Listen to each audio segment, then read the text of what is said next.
Hello दोस्तों, कैसे हो आप लोग। आज मैं आपको बताऊंगा शेर और तीन बैल की कहानी। एक बार की बात है, एक घना जंगल था। उस घने जंगल में तीन बैल और एक शेर रहते थे।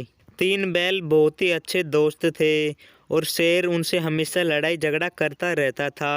शेर हमेशा उन बैलों को खाने की सोचता था। दोस्तों, वो तीनों बैल एक साथ रहते थे और घास चरने भी साथ साथ जाते थे। बिना कोई लड़ाई झगड़े के अपने खाने का सामान बांट लेते थे।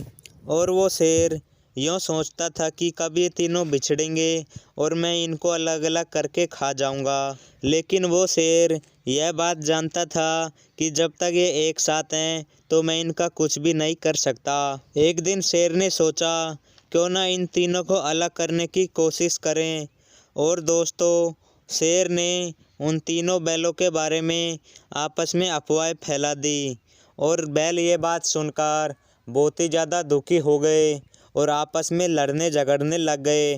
तीनों बैलों ने सोचा कि ये गलत है, ये गलत है। इसीलिए दोस्तों, वो तीनों बैल आपस में अलग अलग हो गए और वो धीरे धीरे आपस में जलने लगे एक दूसरे से। आखिरकार दोस्तों, उन तीनों बैलों में झगड़ा हो गया और वो अलग अलग रहने लगे।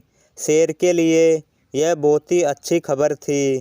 शेर ने सोचा, अब तो ये तीनों अलग अलग हो गए हैं, अब मैं इनको आराम से एक एक करके खा सकता हूँ। और दोस्तों, फिर उस शेर ने एक बैल को एक दिन खा लिया और दोस्तों उन दोनों बैलों को पता भी नहीं था।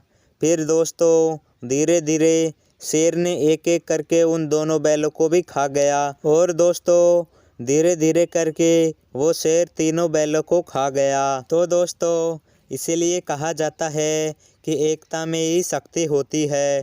तो दोस्तों, आपको इस कहानी से क्या शिक्षा मिली, मुझे कमेंट में ज़रूर बताएं। और ऐसे ही कहानी सुनने के लिए मेरे चैनल को सब्सक्राइब ज़रूर से कर ले दोस्तों। धन्यवाद दोस्तों, मिलते हैं अगली कहानी में।